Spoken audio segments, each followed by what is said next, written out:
Jeremiah chapter 30, verse 7. Alas, for that day is great, so that none is like it. It is even the time of Jacob's trouble, but he shall be saved out of it. Barakatha Yahweh, Barakatha Yahushai, Barakatha Yahweh, Barakatha Yahushai, Barakatha Yahweh, Barakatha Yahushai. Before I begin this lesson, I want to give double honors to my teachers, the head apostles, and elders of Great Millstone, who rule well and teach sound doctrine unto this very day, and in Kazakh Shalom to the hopeful elect. This is the brother Layash from the Great Millstone Cleveland camp. Lord willing, with the edifying lesson, I'll open up with Jeremiah 30 and 7 because this is a dream testimony I had about Jacob's trouble. I shared the dream with a brother. He said you should do a lesson on it, so I turned the camera on at the water. But essentially what happened was I explained it to the brother. It was like a video game. It was an analog stick in the bottom right hand corner. And it was like we were on an actual map. Like it was some areas where the tension was so thick in the air that you can feel it. Like it was not 1 second of rest or ease, but the Lord was essentially guiding us. We were hopping through fences, hurdling big ass fences with dogs in the yard. I mean, running from niggas and perils, some seen, some unseen. But we continued to move and have faith, and it was essentially 2 rounds. So what happened? The first round, we were pretty much just escaping certain situations by the skin of our teeth. Running, hiding, not really looking behind us, but trusting the spirit. Not one time in the dream did we look back. I mean, not once. That was very significant. We did not look once in the opposite direction. We kept moving forward, trusting on the Lord to tell us when to stop and take a break or bust this right and hide somewhere. In the second round, we linked up, to catch our breath. And lo and behold, the Lord sent us more brothers. Some of them was people I recognized and others I didn't. But that same process happened again. The analog stick disappeared. And it was different the first round because the second time we actually had to fight. Lord put the spirit on me to fight. Lord put the spirit on another brother to use subtlety. He pacified the wrath of some YNs, some young niggas, just by tossing them a lighter. They came toward us with ill intent, but the brother noticed that they were smoking. And somebody asked for a lighter.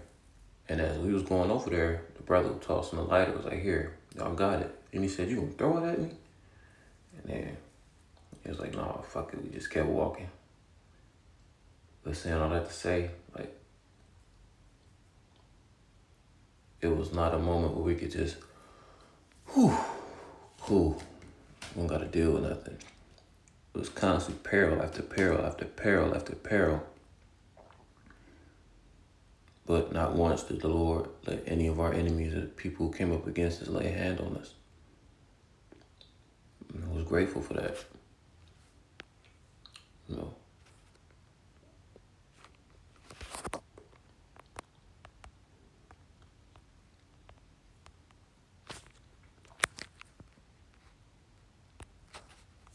2nd Ezra 16 and 40.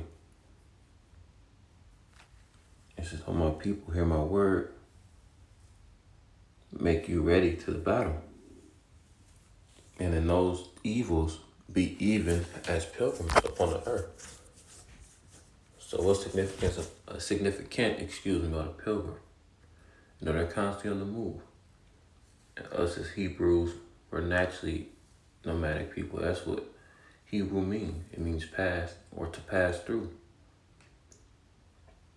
I'm going to that word pilgrim or pilgrimage is associated with a spiritual journey.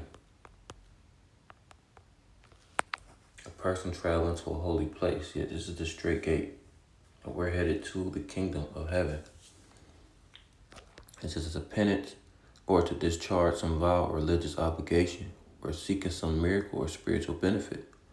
Also a traveler, generally a wayfarer, pilgrim, crusader, foreigner, stranger.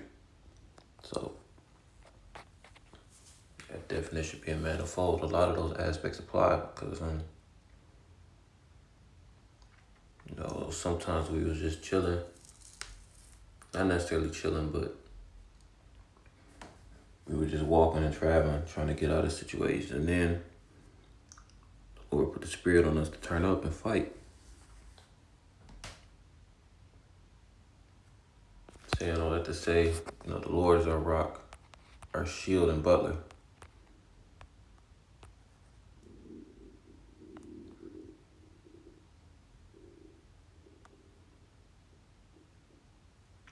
First Samuel 2:2, it says, there is none holy as the Lord Yahweh, for there is none beside thee, neither is there any rock like our rock.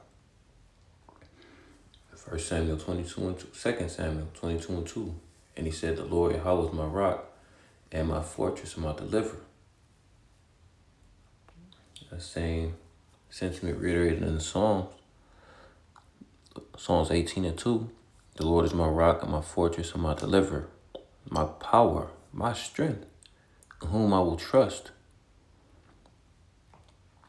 So we didn't have a physical place to lay our head.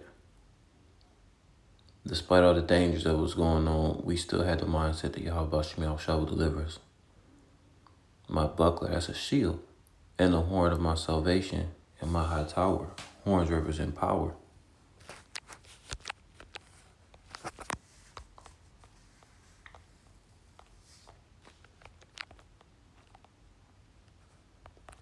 Proverbs 18:10, the name of the Lord is a strong tower. The Father's name is Yahweh, and the Son's name is Yahweh Shai. And those of us in the know have faith that things like this are going to actually happen. The brother made another excellent point. Like it could be a point where there's money on our head. I said it probably is already. They just ain't make the poster yet. Didn't put it on the news. The point being, there are going to be a lot of things that the scriptures don't lay out plainly, but you're going to have to assess through the Spirit. You're going to have to rely on those names to be your refuge, your sword, shield, and buckler in those times. The word being like a two-edged sword cutting asunder. The word also being the chambers. It talks about in the book of Psalms.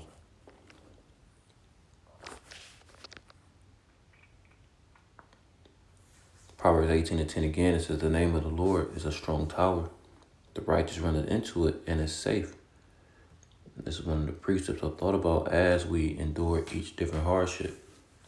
And each situation was unique. But we didn't have time to argue. We didn't have time to go right when the Lord said go left. And these things happen back to back to back to back to back to back to back. But the Lord did not let any of that destruction come nigh us.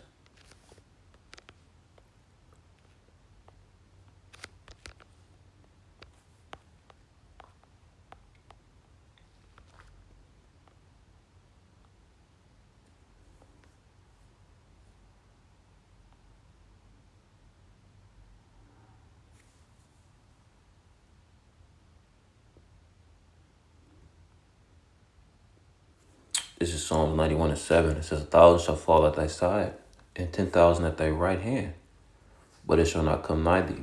So it's going to be a lot of death, a lot of bloodshed. But the Lord is going to preserve us. If that's our lot, there's going to be some people who will be martyrs for Yahweh Shai. But those of us who are not, we can apply this precept right here. Verse 8, only with thy eyes shalt thou behold and see the reward of the wicked. Right, like it says in Wisdom of Solomon. Just because we stood up in great boldness, people are going to be amazed at the strangeness of our salvation. And the things that they thought we was doing in vain or for naught are the exact reasons why we'd be in those white robes and being crowned, pursuing the second Esdras and Revelation. Verse 9, because thou hast made the Lord Yahweh, which is my refuge, even the Most High, even in this context means indeed the Most High, thy habitation. Right? Proverbs 18. The different Psalms and the Samuels that I read. The Heavenly Father is our fortress. We truly believe that. The same mercy and love he showed toward King David, we believe that mercy is going to be extended to the rest of his house. Bayaftawadah. It says, because thou hast made the Lord, which is my refuge, even the Most High thy habitation, there shall no evil befall thee, neither shall any plague come nigh thy dwelling. So again, I mentioned all these situations we escaped by the skin of our teeth, but we were not touched.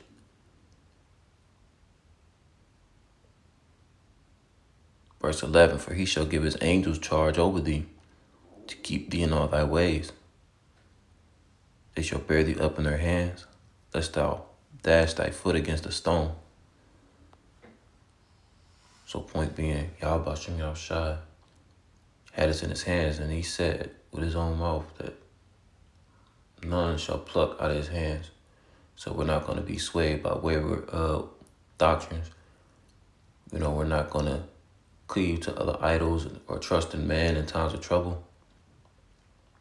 If you are of the elect, then it is a very intimate relationship between you and Yahweh Bashem Yahushai, and you will be preserved, you will be protected. And the Lord is going to use you as an example of what happens when you serve him in sincerity and in truth. So Lord willing, this was edifying. Until next time, Shalom.